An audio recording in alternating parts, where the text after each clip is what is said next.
Hello everyone, কেমন আছেন সবাই? আজকে আপনাদের জন্য একটি নতুন টিউটোরিয়াল নিয়ে হাজির হলাম। আজকের টিউটোরিয়ালটির বিষয় হচ্ছে কিভাবে অ্যাডোবি ফটোশপ সফটওয়্যারের মাধ্যমে একটি অ্যাবস্ট্রাক্ট ওয়ালপেপার তৈরি করতে পারবেন। খুবই সিম্পল এবং সহজ উপায়ে আপনাদের একটি অ্যাবস্ট্রাক্ট ওয়ালপেপার তৈরি করে আমি দেখাবো। সাথে আছি আমি অঙ্কন। চলুন শুরু করা যাক।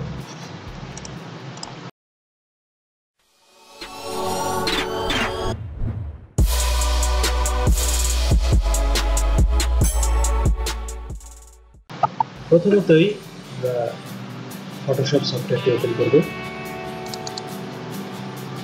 এখানে আমি অ্যাডোবি ফটোশপ CS3 ভার্সনটি ইউজ করছি। আপনারা চাইলে এর আপডেট ভার্সনটিও ইউজ করতে পারেন, কোনো সমস্যা নেই।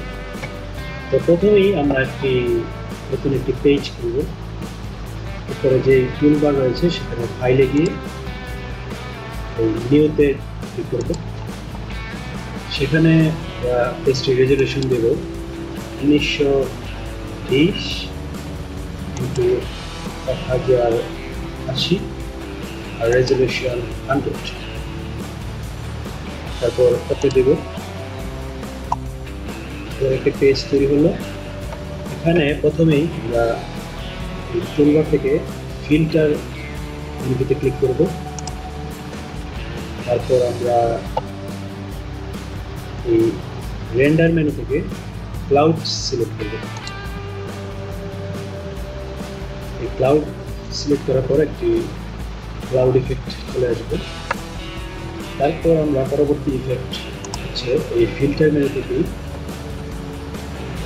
এই পিক্সেলেট এই মেনু থেকে এই মেজর প্রিন্ট অপশনটি ক্লিক করব। এখানে যাওয়ার পর আমরা এখানে টাইপ যেখানে লেখাটি রয়েছে সেখানে ফাইন ডটস যে লেখাটি রয়েছে ড্রপডাউন মেনু, সেটি ওপেন করলে কতগুলো অপশন আসবে। তো সেখান থেকে আমরা শর্ট স্ট্রোকস সিলেক্ট করব, দেন ওকে করব। তারপর নতুন আরেকটি ইফেক্ট দিব, সেটি হচ্ছে আবার সেই ফিল্টার মেনু থেকে আমরা ব্লার যে মেনুটি রয়েছে সেখান থেকে রেডিয়াল ব্লারে ক্লিক করব। ওই রেডিয়াল ব্লার মেনু থেকে আমরা যে রেডিয়াল ব্লার মেনুটি রয়েছে সেখানে আমরা যে অ্যামাউন্ট রয়েছে সেটি আমরা 100 করে দেবো, 100% করে দেবো। তারপর ব্লার মেথড সেটি আমরা জুম করে দেবো। দেন কোয়ালিটি আমরা বেস্ট দিয়ে দেবো। তারপর ওকে দেবো।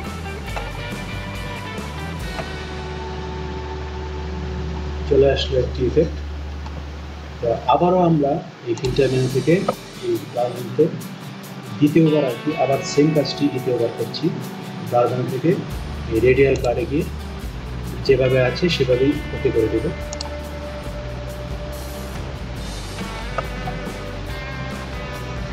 হ্যাঁ, তারপর আমরা এখানে একটি টুয়েল ইফেক্ট দেবো, মানে ঘূর্ণিঝড়ের মতো একটি ইফেক্ট। সেটি দেওয়ার জন্য আমাদের ফিল্টার মেনু থেকে ডিস্টর্ট মেনুটি রয়েছে সেখান থেকে এই টুয়েল মেনুটি সিলেক্ট করব।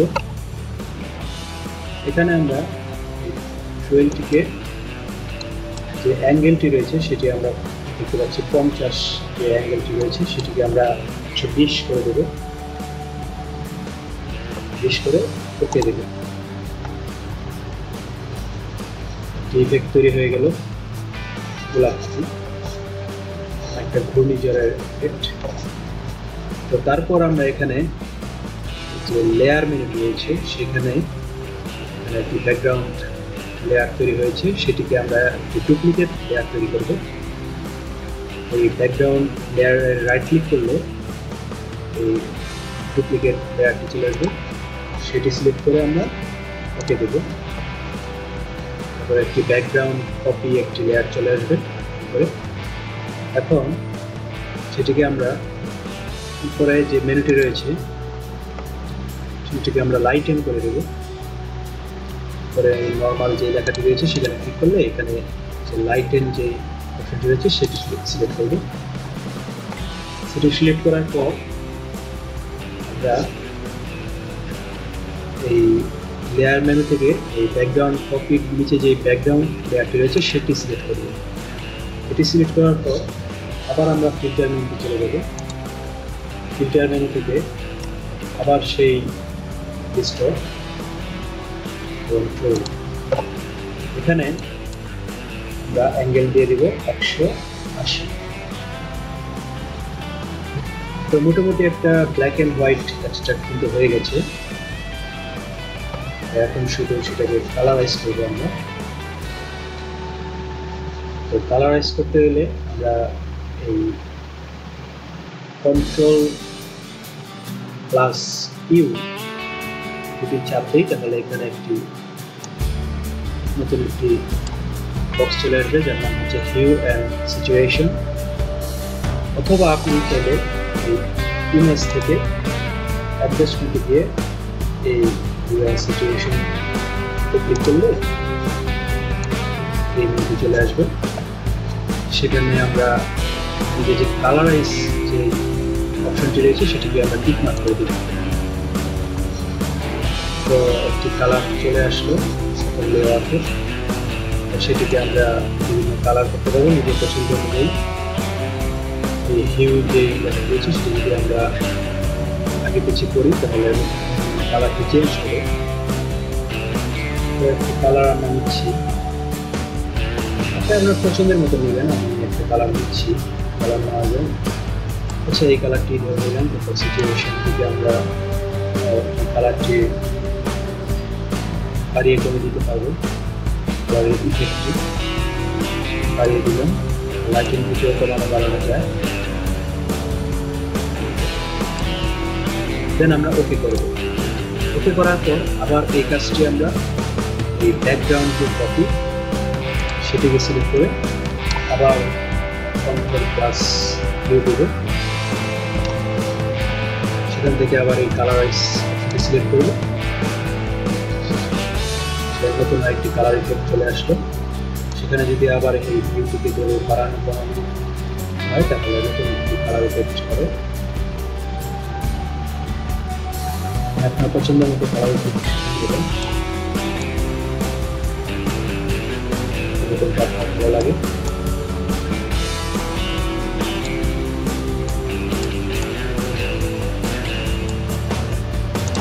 করে দিবি, বাস তৈরি হয়ে গেল একটি